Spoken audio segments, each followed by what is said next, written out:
দাওয়া.টিভি, দুনিয়া ও আখিরাতের কল্যাণে।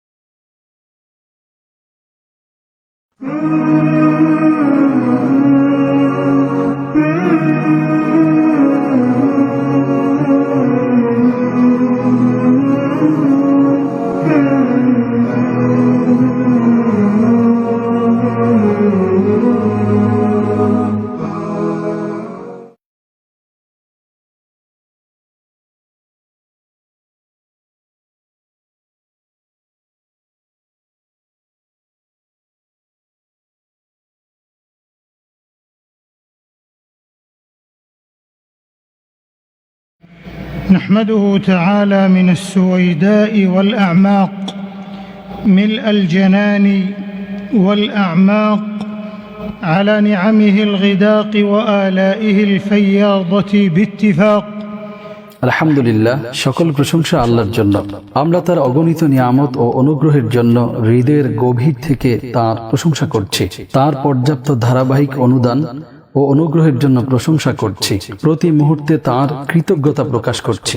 হে আল্লাহর বান্দাগণ, আল্লাহকে ভয় করুন। তাকওয়া তথা আল্লাহর ভয় হলো সর্বশ্রেষ্ঠ বন্ধন, আলো জ্যোতি। যে তাকওয়া অবলম্বন করবে সে সফলতা অর্জন করবে, সৌভাগ্যের স্বাদ গ্রহণ করবে। আল্লাহ বলেন, হে মানুষ সকল, তোমরা তোমাদের রবকে ভয় করো, যিনি তোমাদেরকে এক ব্যক্তি থেকে সৃষ্টি করেছেন এবং যিনি তার থেকে তার সঙ্গিনীকে সৃষ্টি করেছেন আর তাদের দুজন থেকে বিস্তার করেছেন অগণিত পুরুষ ও নারী। আর আল্লাহকে ভয় করো, যার নামে তোমরা একে অপরের নিকট আবেদন করে থাকো এবং আত্মীয় স্বজনের ব্যাপারে সতর্কতা অবলম্বন করো। নিশ্চয়ই আল্লাহ তোমাদের ব্যাপারে সচেতন রয়েছেন। সূরা নিসা আয়াত 1। হে মুসলিমগণ, বর্তমানে আমরা সবচেয়ে ভয়াবহ একটি সামাজিক সংকট মোকাবেলা করছি, যে সংকটের চমৎকার সমাধান দিয়েছে আমাদের মহান শরীয়ত। জ্ঞানী বিচক্ষণ সকলেই সেটিকে কার্যকর ও বাস্তব সমাধান বলে বিবেচনা করে থাকে। এই সামাজিক সংকটটি হচ্ছে তালাক। আজ আমরা অশ্রুসিক্ত নয়নে এ তালাক নামক সামাজিক সংকট নিয়ে আলোচনা করব। আমরা আল্লাহর কাছে প্রার্থনা করি, তিনি যেন সকল স্বামী স্ত্রীর মাঝে মজবুত ও দৃঢ় বন্ধন সৃষ্টি করে দেন। হে মুসলিম উম্মাহ, বিশ্বব্যাপী সকল সমাজে তালাক তথা বিবাহ বিচ্ছেদ ব্যাপকভাবে ঘটছে। দ্রুততার সাথে তালাক দেয়া হচ্ছে। মহান আল্লাহ তালাকের বিষয়টিকে তার নির্দিষ্ট সীমানা বলে চিহ্নিত করে সতর্ক করে বলেছেন, এগুলো হচ্ছে আল্লাহর সীমারেখা। আর যে আল্লাহর সীমারেখা সমূহ অতিক্রম করে সে অবশ্যই নিজের উপর জুলম করে। তুমি জানো না এরপর আল্লাহ ফিরে আসার কোন পথ তৈরি করে দিবেন। সূরা তালাক আয়াত 1। হে স্বামী স্ত্রীগণ, স্বামী স্ত্রী একে অপরের অংশীদার ও সহযোগী। তারা দুজন পরিবারের নির্ভরযোগ্য ভিত্তি। আল্লাহ তাদের মধ্যে ভালোবাসা ও সম্প্রীতি সৃষ্টি করে দিয়েছেন, যে তাদের মধ্যকার সম্পর্ক স্থায়ী, সমৃদ্ধ, সুশোভিত ও ফলদায়ক হয়। তাদের কেন্দ্র করে গঠিত পরিবারে ভালোবাসার বন্ধন স্থায়ী হয়। এই জন্যই তো ইসলাম যে বন্ধনের ভিত্তিতে স্বামী স্ত্রীর সম্পর্কের সূচনা হয় তার নাম দিয়েছে ওকদাহ, নিকাহ, বৈবাহিক বন্ধন। এটি দু পরিবারের মাঝে দৃঢ় বন্ধন, স্বামী স্ত্রীর মাঝে মজবুত চুক্তি প্রতিশ্রুতি। আল্লাহ বলেন, আর তারা তোমাদের থেকে নিয়েছিল দৃঢ় অঙ্গীকার। সূরা নিসা আয়াত 21। আল্লাহু আকবার। বৈবাহিক সম্পর্কের দৃঢ় চুক্তি অঙ্গীকার, এটিকে ছিন্ন করা সহজ বিষয় নয়। হে আল্লাহর বান্দাগণ, ইসলাম প্রতিটি পরিবার ও প্রতিটি ঘরের জন্য একটি অনুসরণযোগ্য বিধান। ইসলাম বিবাহ বিচ্ছেদের অগ্নিকে নিভাতে চায়। ইসলাম চায় প্রতিটি পরিবারে ভালোবাসার সম্প্রীতির পতাকা পথ পথ করে উড়বে। সমঝোতা, সহযোগিতা, অনুগ্রহ, দয়া ও মমত্বের সূর্য আলোকিত থাকবে। এতে স্বামী স্ত্রী উভয় সৌভাগ্যবান হবে। আল্লাহ বলেন, তিনি তোমাদের জন্য তোমাদের মধ্য হতে সৃষ্টি করেছেন তোমাদের সংগৃহিণীদেরকে, যাতে তোমরা তাদের নিকট শান্তি পাও, এবং তোমাদের মধ্যে পারস্পরিক ভালোবাসা ও দয়া সৃষ্টি করেছেন। সূরা রুম আয়াত 21। হে মুমিনগণ, স্বামী ও স্ত্রী উভয়েরই জানা প্রয়োজন যে প্রকৃত শান্তি ও সৌভাগ্য নির্ভর করে পারস্পরিক উত্তম নিষ্ঠাপূর্ণ আচরণে। এদিকে ইঙ্গিত করে আল্লাহ বলেন, আর তোমরা তাদের সাথে দৃঢ়ভাবে বসবাস করো। আর যদি তোমরা তাদের অপছন্দ করো, তবে এমনও তো হতে পারে যে তোমরা কোনো কিছুকে অপছন্দ করছো আর আল্লাহ তাতে অনেক কল্যাণ রাখছেন। সূরা আন-নিসা আয়াত 19। রাসূলুল্লাহ সাল্লাল্লাহু আলাইহি ওয়াসাল্লাম বলেছেন, তোমাদের মধ্যে সেই ব্যক্তি উত্তম যে তার পরিবারের জন্য উত্তম, আর আমি তোমাদের মধ্যে আমার পরিবারের জন্য সর্বোত্তম। এই ইসলামী উম্মাহ ইসলাম পরিবারের ভিত্তিকে মজবুত রাখতে চায়, পরিবারের প্রাসাদকে উচ্চতায় রাখতে চায়, পরিবারকে নানা ধরনের সংকট থেকে সুরক্ষা দিতে চায়। এতদা সত্ত্বেও এটি সত্যি যে প্রকৃতি ও স্বভাবগতভাবেই মানুষের মাঝে রয়েছে কিছু ত্রুটি, ঘাটতি ও সীমাবদ্ধতা। এ দুর্বলতা ও সীমাবদ্ধতার মধ্যে যারা আল্লাহ নির্ধারিত সীমা ও তার মর্যাদায় অবস্থান করে তারা অনুসরণীয় ও অনুকরণীয়। আল্লাহ তাদের প্রশংসায় বলেন যে আল্লাহ কর্তৃক নির্ধারিত পবিত্র বিধানসমূহকে সম্মান করে তার রবের নিকট, তাই তার জন্য উত্তম। কখনো কখনো শান্ত প্রশান্ত ঘরে ঘূর্ণিঝড় আঘাত হানে, যা সম্প্রীতি ভালোবাসাকে লণ্ড ভণ্ড করে দেয়, পরিবারের সদস্যদের বিচ্ছিন্ন বিক্ষিপ্ত করে দেয়। এই ঝড়ের সূচনাতে কাজ করে রাগ ও ক্রোধ। রাগ ও ক্রোধ একটি পরিবারের জন্য ভূমিকম্প স্বরূপ, যা পরবর্তী দুঃখ বেদনার কারণ হয়ে দাঁড়ায়। রাসূলুল্লাহ সাল্লাল্লাহু আলাইহি ওয়াসাল্লাম বলেন, নারীদের সাথে সদাচরণ করো, তাদের অধিকার সংরক্ষণ করো, কেননা তাদেরকে সৃষ্টি করা হয়েছে পাঁজরের হাড় থেকে, আর পাঁজরের উপরের অংশ বেশি বাঁকা।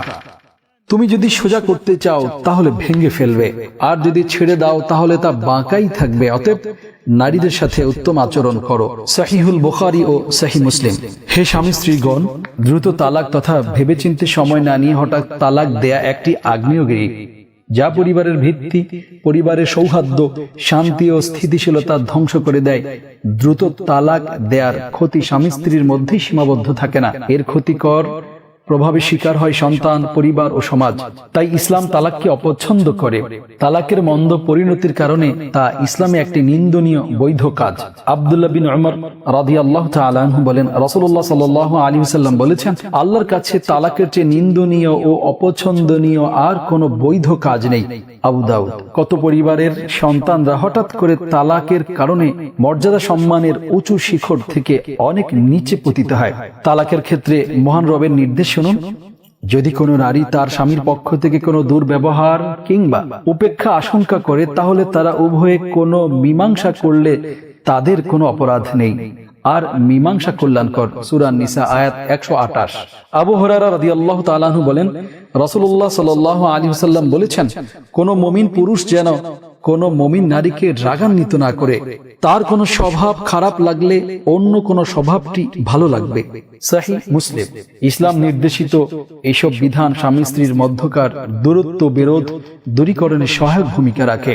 হে ঈমানী ভাইগণ, তালাক বিচ্ছেদ ঠেকানোর জন্য স্বামী স্ত্রীর পক্ষ থেকে বিচক্ষণ ব্যক্তিগণ মীমাংসার উদ্যোগ নেবেন। এদিকে ইঙ্গিত করেও আল্লাহ বলেন, তাদের উভয়ের মধ্যে বিরোধ আশঙ্কা করলে তোমরা স্বামীর পরিবার থেকে একজন ও স্ত্রীর পরিবার থেকে একজন সালিশ নিযুক্ত করবে। তারা উভয় নিষ্পত্তি চাইলে আল্লাহ তাদের মাঝে মীমাংসার অনুকূল অবস্থা সৃষ্টি করবেন। সূরা নিসা আয়াত 35। দুজন মীমাংসাকারীর উদ্যোগ যদি সফল হয়, সমঝোতার চেষ্টায় যদি বিরোধের নিষ্পত্তি ঘটে, তখন স্ত্রীর জন্য বৈধ হবে না তালাকের জন্য জেদ ধরা। রাসূলুল্লাহ সাল্লাল্লাহু আলাইহি ওয়াসাল্লাম বলেছেন, যে স্ত্রী কোনো যৌক্তিক কারণ ছাড়া স্বামীর কাছে তালাক চায়, তার জন্য জান্নাতের সুবাতাস হারাম হয়ে যায়। মাসনাদ আহমদ, সুনান আবি দাউদ। হে ইসলামী উম্মাহ, হে পিতাগণ, হে স্বামী স্ত্রীগণ, শেষ পর্যন্ত পরিস্থিতি এমন পর্যায়ে পৌঁছে যে স্বামী স্ত্রী সহ অবস্থান সম্ভব নয়, বিচ্ছেদ হতেই হবে। কেননা হতে পারে এই অবস্থায় দাম্পত্য জীবন অব্যাহত রাখলে সুখ শান্তির পরিবর্তে অশান্তি ও তিক্ততা আরো বৃদ্ধি পাবে। তখন শরিয়া কর্তৃক নির্ধারিত বিধান মেনেই তালাকের আশ্রয় নেওয়া যায়। আল্লাহ তাআলা বলেন, যদি তারা পরস্পর পৃথক হয়ে যায়, তবে আল্লাহ তাদের প্রাচুর্য দ্বারা তাদের প্রত্যেককেই অভাব মুক্ত করবেন। আল্লাহ প্রাচুর্যময়, প্রজ্ঞাময়। সূরা নিসা আয়াত 130। হে মুমিনগণ, তালাকের ব্যাপকতার অন্যতম কারণ হলো তালাক বিষয়ে ইসলামী শরীয়তের বিধি বিধান না জানা, স্বামী স্ত্রীর মাঝে বুঝ পড়ার অভাব, পারিবারিক সংস্কৃতির জ্ঞান না থাকা, একে অপরের প্রতি অমনোযোগী হওয়া, নিজেদের মতের উপর অনড় থাকা, অপরের হস্তক্ষেপ, সামাজিক যোগাযোগের মাধ্যম ইত্যাদি। চিন্তা ভাবনা ও সময় না নিয়ে যে ব্যক্তি তাড়াহুড়ো করে তালাক দেয় সে আবেগতাড়িত, বিবেকের শৃঙ্খলে শাসিত নয়। হে স্বামী স্ত্রীগণ, নিজেদের বিষয়ে আল্লাহকে ভয় করুন, আল্লাহকে ভয় করুন নিজের ঘরের বিষয়ে।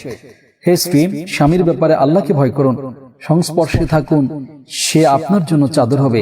কোমলতা অবলম্বন করুন, স্বল্পে তুষ্ট থাকুন, স্বামীর সাথে উত্তম আচরণ করুন, তার কথা শুনুন ও মানুন। আপনি যতক্ষণ তাকে মর্যাদা ও সম্মান দেবেন, আপনার প্রতি তার সম্মান ও মর্যাদা বাড়বে। রাসূলুল্লাহ সাল্লাল্লাহু আলাইহি ওয়াসাল্লাম বলেছেন, নারী যদি 5 ওয়াক্ত সালাত আদায় করে, রমাদান মাসে সিয়াম পালন করে, লজ্জাস্থানের হেফাজত করে এবং স্বামীর আনুগত্য করে, তাকে বলা হবে যে জান্নাতের যেই কোনো দরজা দিয়ে তুমি যেতে চাও সেই দরজা দিয়ে তুমি জান্নাতে প্রবেশ করতে পারো। হে হাওয়ার মেয়ে, তোমার জন্য এর চেয়ে আর বড় কি মর্যাদার বিষয় হতে পারে? হে স্বামী, নিজ স্ত্রীর ব্যাপারে আল্লাহকে ভয় করুন। স্ত্রীর ভুল ত্রুটি তার অপারগতা হিসেবে মেনে নাও। দোষ ত্রুটি খুঁজে বেড়ানোর ব্যাপারে সতর্কতা অবলম্বন করো। বেশভূষার পরিচ্ছন্নতা অবলম্বন করো। স্ত্রীর কঠিন সময়ে সহযোগী হও। আল্লাহর কাছে প্রার্থনা করছি তিনি যেন আমাদের হৃদয়সমূহকে সংশোধন করে দেন, আমাদের পথগুলোকে আলোকিত করে দেন। তিনি যেন আমাদের এমন কাঙ্ক্ষিত বিষয়ের বাস্তবায়ন ঘটান যাতে তিনি সন্তুষ্ট। فاستغفروه وتوبوا إليه إنه هو الغفور الرحيم.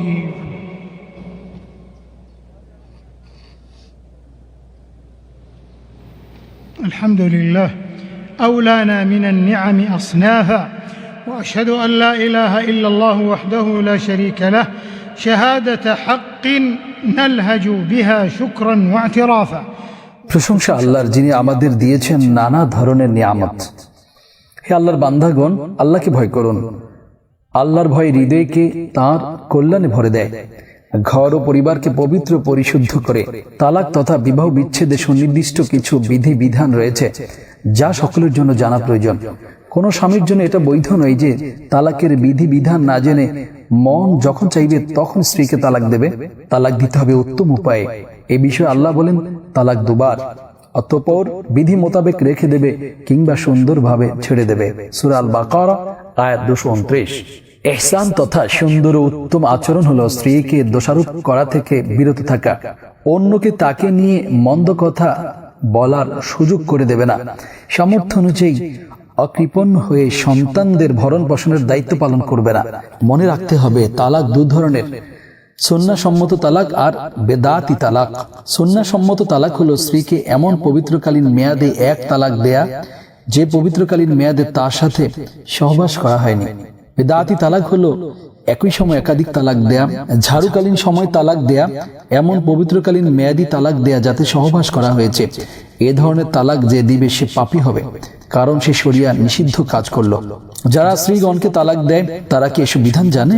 বর্তমানে যে তালাক হচ্ছে সেগুলোর কোনো শৃঙ্খলা নিয়ন্ত্রণ নেই, অথচ বিষয়টি হালকা কোনো বিষয় নয়। বিষয়টিকে আল্লাহ তার নির্দিষ্ট সীমা হিসেবে চিহ্নিত করে বলেছেন, এটা আল্লাহর সীমা রেখা, সুতরাং তোমরা তা লঙ্ঘন করো না। আর যারা আল্লাহ সীমা রেখাকে লঙ্ঘন করে বস্তুত তারাই জালিম। সূরা আল বাকারা আয়াত 229। আসুন আমরা সালাত ও সালাম পেশ করি রাসূলুল্লাহ সাল্লাল্লাহু আলাইহি সাল্লামের উপর, যিনি আল্লাহর সর্বশ্রেষ্ঠ সৃষ্টি। এই বিষয়ে আল্লাহ আদেশ করে বলেছেন, নিশ্চয়ই আল্লাহ তার ফেরেশতাগণ নবীর উপর সালাত পেশ করেন। হে যারা ঈমান এনেছো, তোমরা তার উপর সালাত ও সালাম পেশ করো। আসুন আল্লাহর নির্দেশনার ভিত্তিতে সর্বশ্রেষ্ঠ মানুষ মুহাম্মদ সাল্লাল্লাহু আলাইহি সাল্লামের উপর সালাত ও সালাম পেশ করি। আল্লাহুম্মা সাল্লি আলা মুহাম্মদ ওয়া আলা আলি মুহাম্মদ কামা সাল্লাইতা আলা ইব্রাহিম ওয়া আলা আলি ইব্রাহিম ইন্নাকা হামিদুম মাজিদ। اللهم بارك على محمد وعلى آل محمد كما باركت على إبراهيم وعلى آل إبراهيم إنك حميد مجيد. হে আল্লাহ, সন্তুষ্ট হও খোলাফায়ে রাশিদিন, সকল সাহাবা, তাবেঈ এবং কিয়ামত পর্যন্ত তাদের অনুসারীগণের উপর। তোমার অনুগ্রহে তাদের সাথে আমাদের উপরও সন্তুষ্ট হও। হে আল্লাহ, ইসলাম ও মুসলমানদের শক্তি মর্যাদা বাড়িয়ে দাও। হে আল্লাহ, ইসলাম ও মুসলিমদের শক্তি মর্যাদা বাড়িয়ে দাও। হে আল্লাহ, ইসলাম ও মুসলমানদের শক্তি মর্যাদা বাড়িয়ে দাও। হে আল্লাহ, আমাদের দেশ ও মুসলিমদের সকল দেশকে করে দাও নিরাপদ ও শান্তিময়। হে আল্লাহ, আমাদের দেশ ও মুসলিম দেশের শাসক ও দায়িত্বশীলদের সংশোধন করে দাও। হে আল্লাহ, ইমাম ও দায়িত্বশীল হারামাইন শরীফাইনের খাদেমকে সত্য দ্বারা সাহায্য করো। হে আল্লাহ, তুমি তাকে তৌফিক দান করো এমন কিছু করার যাতে তুমি সন্তুষ্ট, তাকে এবং তার উত্তরসূরিকে তৌফিক দাও এমন কাজ করার যাতে রয়েছে কল্যাণ দেশ ও জনগণের, যাতে রয়েছে কল্যাণ ইসলাম ও মুসলিমের। হে আল্লাহ, সকল স্থানের মুসলিমের অবস্থা ভালো করে দাও, তাদের রক্তের হেফাজত করো।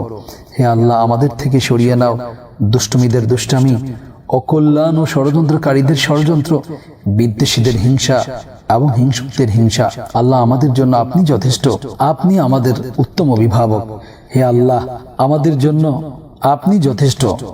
আল্লাহ, আমার জন্য তিনি ছাড়া আর কোনো ইলাহ নেই। হে আল্লাহ, ক্ষমা করো সকল মুসলিম পুরুষ মুসলিম নারীকে, সকল মমিন পুরুষ ও মমিন নারীকে। তাদের মাঝে সম্প্রীতি স্থাপন করে দাও, তাদের অন্তরগুলো ও কর্মকে পরিশুদ্ধ করে দাও, তাদেরকে তোমার কিতাব ও রাসূলুল্লাহ সাল্লাল্লাহু আলাইহি ওয়াসাল্লামের সুন্নতের উপর একত্রিত করে দাও। سبحان ربك رب العزة عما يصفون وسلام على المرسلين والحمد لله رب العالمين.